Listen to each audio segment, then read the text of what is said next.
Part monster, part vigilante, and part all-around nice guy. This week we are reviewing Book 1 of the Dexter series. Here are 5 things you will love about Darkly Dreaming Dexter.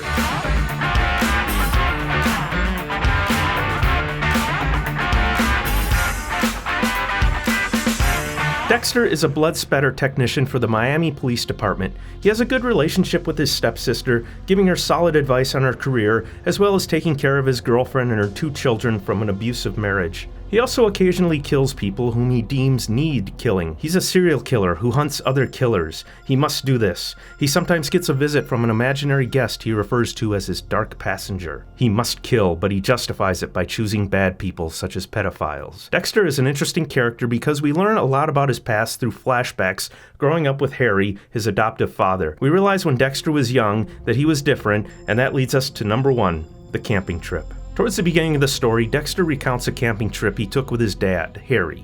Dad has to broach a topic that stems from a neighbor's missing dog named Buddy. "I found the grave," Harry says.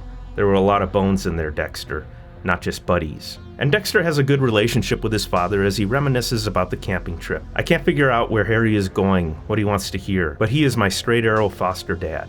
The truth is usually a good idea with Harry. He always knows, or he finds out." Dexter's father is a cop, and he knows a killer when he sees one. Dexter's behavior mirrors the actions of people Harry has put away over the years, and so his father explains to him what he is, a killer. We all remember the uncomfortable conversation we had with our own parents about the birds and the bees. Imagine bringing up this topic with your child. Harry has to be the most understanding father a boy could want. He knows his son is a monster, but instead of treating him as one, he vows to teach his son to control his desires rather than suppress them or have him locked up. It's on the camping trip that Dexter's manifesto is laid out: to choose carefully among those who deserve it, to make absolutely sure, then tidy up, leave no traces, and always avoid emotional involvement. It can lead to mistakes. Leave no trace is a common motto among serious campers. Always pack out what you bring in. As we follow Dexter around on murder scenes, we learn that he's self-aware of his condition and where he sits in the human hierarchy. He of course justifies his killings, but he never apologizes himself for being a monster. As he finishes his latest victim, he reflects on his dark passenger. "A small shudder crawled up my spine. Why was I doing this?" The quick answer, of course, was that I wasn't doing it at all. My dear friend in the dark back seat was doing it. I was just along because I had the driver's license. But we had reached an understanding, he and I. We had achieved a careful, balanced existence, a way to live together through our Harry solution. Dexter embraces it instead of denying or suppressing it. Being in this character's head is quite refreshing, as serial killers are usually the antagonist in books, not the heroes. But sometimes we sense that Dexter doesn't wholly believe his own internal dialogue rants, and that leads us to number 2, the unreliable narrator. "I genuinely wouldn't care if every human in the universe were to suddenly expire, with the possible exception of myself and maybe Deborah. Other people are less important to me than lawn furniture. I do not, as the shrinks put it so eloquently, have any sense of the reality of others, and I'm not burdened with this realization." Dexter narrates how his dark passenger doesn't allow him feelings, that he has no feelings for his stepfather, that Rita, his girlfriend, is just a prop in his mission to appear normal, and that Deborah has no meaning. But I don't believe him. There's an element in his internal dialogue of assurance, as though he doesn't really believe what he believes, and therefore has to reassure himself that he's an unfeeling monster anytime a breath of humanity slips through. He likes Rita's 2 kids. Not loves, of course, but likes. He acquiesces to that. We sense his affection for his late stepfather and what he did for him, and he gives his little sister solid career advice in her pursuit to earn her detective's badge. But bleeding through every thought reinforcement,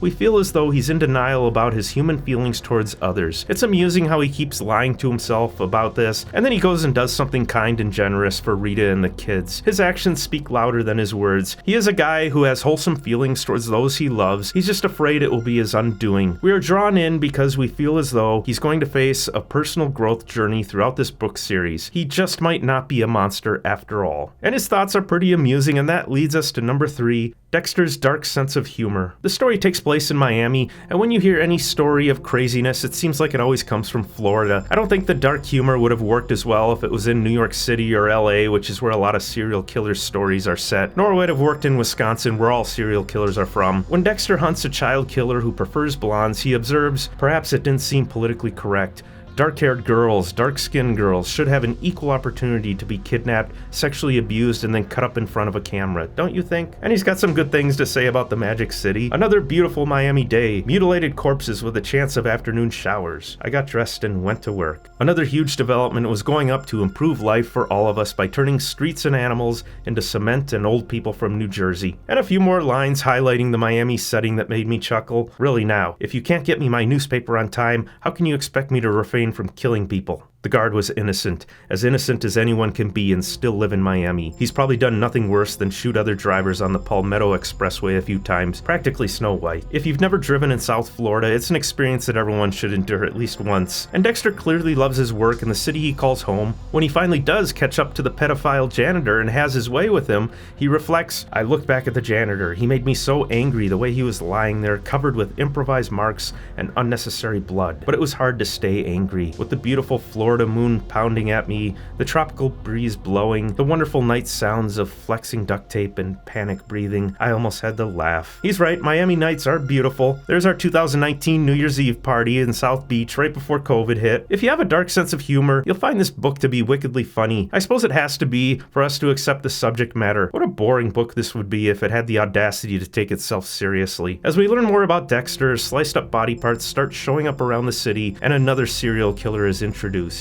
Number 4, the Antagonist. The police are on a trail of a serial killer who cuts up body parts with surgical precision and leaves them around the city. Without giving away too much, the killer seems to know Dexter and what he is and starts turning Dexter's screws. He's a great serial killer antagonist to our serial killer protagonist. It reminds me of the dynamic between Joker and Batman in The Dark Knight. A hero is sometimes defined by the villain, and the author makes great use of this storytelling technique to really bring us into the head of Dexter Morgan. Because of the killer, we learn a lot about Dexter. The author also keeps us guessing the killer's identity up until the end, so that's all I'm going to say about that. Another character who pushes us into Dexter's past makes a brief appearance, and that leads us to the 5th thing you'll love about this book. Number 5, Harry's nurse. When Dexter is a teenager, his father Harry loses a fight with cancer. At the hospice, when he's about to go, a nurse is going to give him a shot to relieve the pain when Harry suddenly stops her and Dexter realizes what's going on. For the tiniest fraction of a second, there was something in her eyes. I almost fell backwards in surprise. It was a cold rage, an inhuman lizard brain sense of I want, a belief that the world was her very own game preserve. Just in that one flash, but I was sure. This was a monster, a hunter, a killer. This was a predator, a soulless and evil thing, just like me. And yes, some view hospice nurses like this. I've been in the same situation with my own family. But Harry confides in Dexter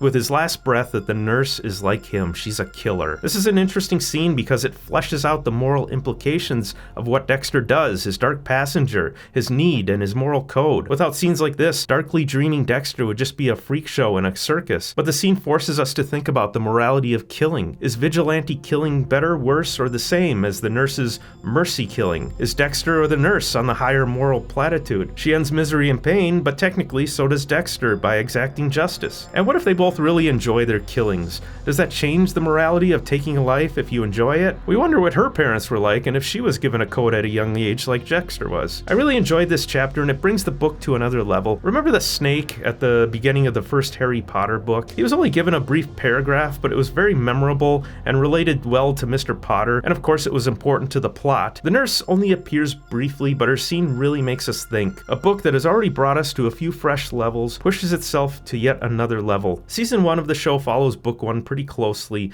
but from my understanding they start diverging after that. Many people loved the TV series but hated the ending. If you hated how the series ended and it left you craving even more Dexter Morgan, then this book series is definitely for you. Expect to see book 2 on The Book Was Better. That's it for this week. Coming up, we have reviews of The Queen's Gambit, Fight Club, and Wise Guy, the book that later became Goodfellas. Be sure to check out my own book, Grand Portage, about a man who drags a nuclear aircraft carrier across northern Minnesota. It's available on Amazon in paperback and Kindle. Thanks for watching, and never stop reading.